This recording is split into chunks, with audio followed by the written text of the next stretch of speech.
প্রিয় দর্শক বন্ধুরা, আশা করি আপনারা সবাই ভালো আছেন। আমিও ভালো আছি। আজ আমি তৈরি করব ভেটকি মাছ দিয়ে কালিয়া। ভেটকি মাছের কালিয়া আমাদের প্রতিটি বাঙালির প্রিয় খাবার। ভেটকি মাছের কালিয়া প্রতিটি বাঙালি পছন্দ করে থাকেন। তো আজ আমি সেই ভেটকি মাছের কালিয়া করেই আপনাদের দেখাবো। বন্ধুরা, ভিডিওটি শুরু করার আগে আমার চ্যানেল তানার রান্নাঘরে এবং আমার Facebook page cooking house by তানাতে ফলো, লাইক এবং সাবস্ক্রাইব করে দেবেন। চলুন তাহলে ভিডিওটি শুরু করা যাক। এখানে আমি 6 পিস মাছ নিয়ে নিয়েছি। এখন হলুদ লবণ মাখিয়ে নেব। আর আমি সামান্য কাঁচা সর্ষের তেল অ্যাড করব। এখন মিক্সচারে আদা, কাঁচা লঙ্কা, 1 চামচ সাদা জিরে, 1 চামচ পোস্ত দিয়ে ভালোভাবে পেস্ট করে নেব। এখন ওভেনে কড়াই বসিয়ে কিছুটা সর্ষের তেল দিয়ে দেব। তেল গরম হয়ে গেছে। এবার হলুদ লবণ মাখিয়ে রাখা মাছগুলো এক এক করে ভেজে নেব। মাছগুলো এক পাশ ভাজা হয়ে গেছে। এবার অপর পাশ উল্টে দেব। মাছগুলো ভালো করে ভাজা হয়ে গেছে। এবার একটি পাত্রে তুলে নেব।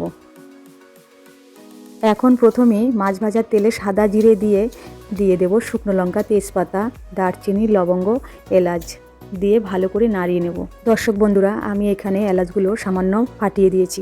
এখন দুটো পেঁয়াজ কুচি দিয়ে দেব। পেঁয়াজগুলো ব্রাউন কালার করে ভাজা হয়ে গেছে।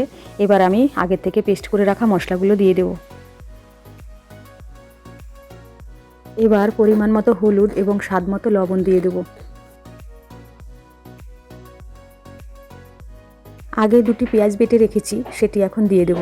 আর দুটো টমেটো পেস্ট করে রেখেছি, সেটিও এখন দিয়ে দেব। কালারের জন্য দিয়ে দেব 1/2 চামচ কাশ্মীরি লঙ্কার গুঁড়ো আর দিয়ে দেব 1/2 চামচ গোলমরিচের গুঁড়ো।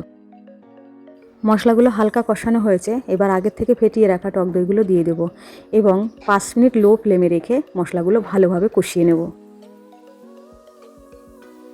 আপনারা সবাই দেখতেই পাচ্ছেন মশলাগুলো ভালো করে কষানো হয়ে গেছে।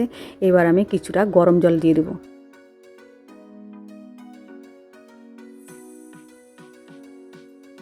তোমরা সবাই দেখতেই পাচ্ছ গ্রেভিটি টকবক করে ফুটে উঠেছে। এবার আমি মাছগুলো দিয়ে দেব।